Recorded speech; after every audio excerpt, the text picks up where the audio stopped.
What's up, everybody? John Hoover, AllSooners, along with Ryan Chapman, Randall Sweet. We're at the stadium today for the Brent Venables press conference.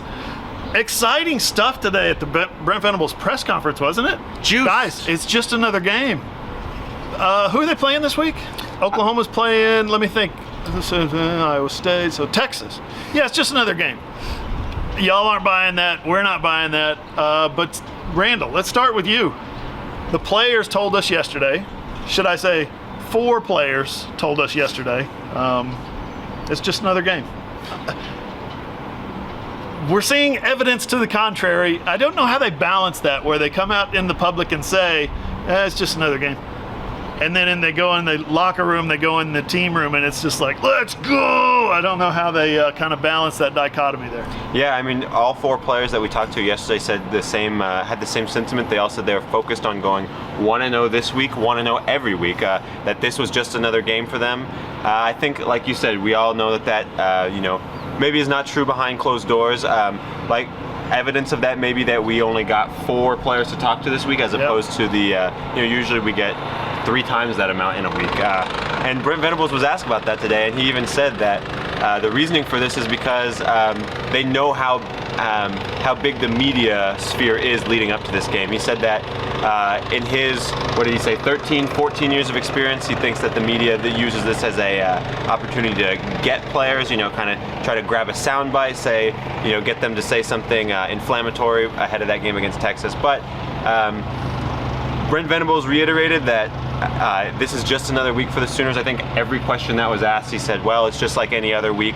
And Brent Venables can say, this is just like any other week. The team can say, we're focused on going 1-0. But again, I think this game, being not only Texas, but being how good both teams are right now, we know that this means more than just any other game. It's a showdown. It's an absolute showdown, and nobody wants to say the wrong thing. Nobody wants to cross the line.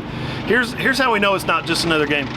We usually get, we being the media, made available 16 players last week. 8 on Monday after practice, 8 on Tuesday after practice. 16 for the week is crazy access, and we really love it. We appreciate it, obviously, because we're bringing it to the audience. It's not about us, it's about you guys.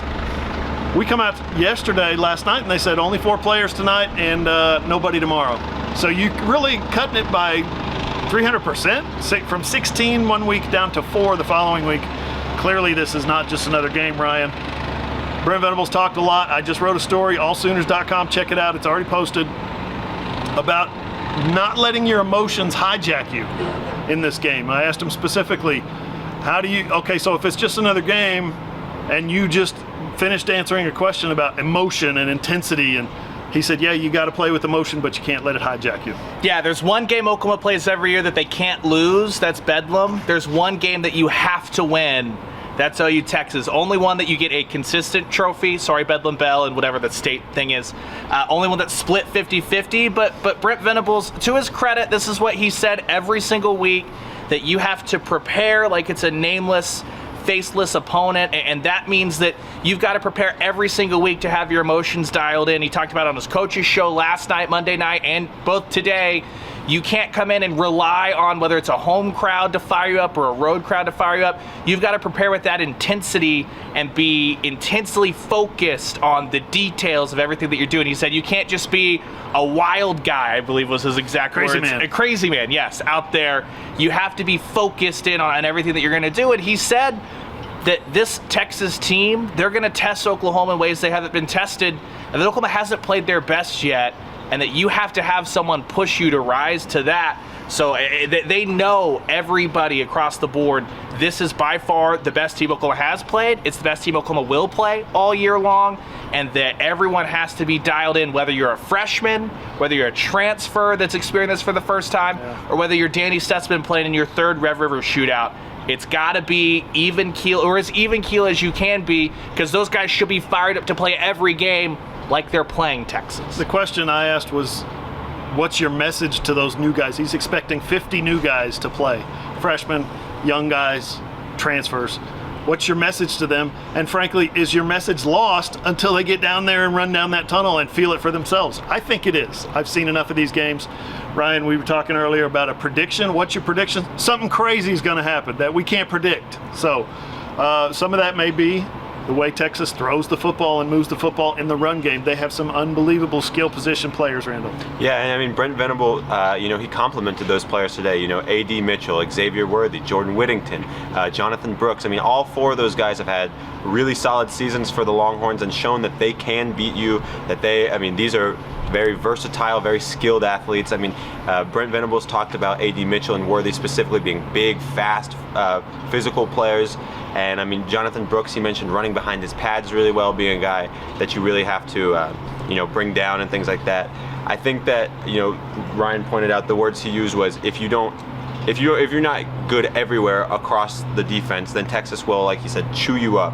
And they will. This is what we've seen so far. They've got options across the field on offense. If one guy's not open, another guy can get open pretty easily. And if you're sleeping on one, then another guy will gash you down the field in the run game. And obviously, Ewers has shown that he can run the ball too. So if you turn your back, you kind of try to run with all those receivers, you ignore him, he'll gash you that way. Texas offense this season, I mean, they've obviously been good. 40 points against Kansas. I think they almost scored 40 on Baylor, over 30 against Alabama. So this is a team that they can put up points. Ryan, we talked, I think Saturday night, we were walking back to our car about Texas has to face the Oklahoma offense. This is something that Oklahoma's looking forward to. Yes, it's true. Oklahoma's schedule stinks. They haven't played anybody nearly as good as Texas, but the fact of the matter is, too, Texas' defense hasn't faced anybody yet. Offensively is gifted and talented as Oklahoma. When you throw Dylan Gabriel into that mix, you've got a starting quarterback this year, 49-0 last year, with a backup and a backup plan, basically, is what you saw last year. This year, they've got Dylan Gabriel, not just Dylan Gabriel, but a faster Dylan Gabriel. Yeah, Oklahoma last year, like Randall mentioned, chewed up, spit out, run over, thrown out of the Cotton Bowl. It was Worthy didn't even have to do anything. Bijan Robinson, Jatavian Sanders, Whittington, all those guys torched Oklahoma.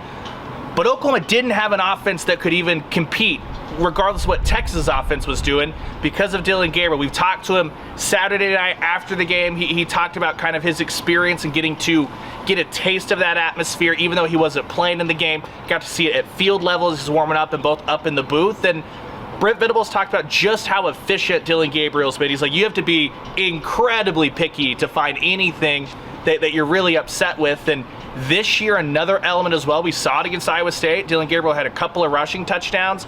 Brent Venables also talked about, because of the depth, i.e. Jackson Arnold in the quarterback room, Dylan Gabriel has been freed up to use his legs a little bit more, and that's what's going to have to happen. Over the last 16 years, the team that wins the rushing battle, 14-2 in these games. Oklahoma rushing game has sputtered a little bit. Maybe Dylan Gabriel can be the extra lift that Oklahoma needs on the ground, as well as what he's going to do through the air, because Texas's defense has played a backup Wyoming quarterback, a backup Kansas quarterback, and let's be honest, Milroe's not the Alabama quarterback they've had the last 6 to 7 years. Dylan Gabriel, by far the best quarterback Texas has played. It's a test for that defense as well. There's a statistic out there, I dug it up years ago, 1990, going back to 1990, the team with the more experienced quarterback in this matchup wins something like 85% of the time. That obviously favors Texas. Spencer Rattler broke that streak against Sam Ehlinger a couple of years back, 2020, I think. But this is, maybe it's a different deal. I don't know. Sam Ehlinger versus Quinn Ewers. I don't know. We'll see.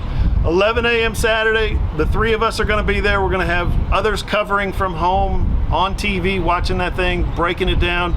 Don't forget our Friday preview video. We're going to bring 2 burning questions that we answer. That's it for player access and coach access today, this week, I should say. We'll talk to them after the game, but looking forward to it. It's my 20th, guys, my 20th consecutive Red River rivalry. That's all that needs to be said. We'll be in the press box for it. He'll be on the sideline. Looking forward to it. AllSooners.com is where you want to be all week.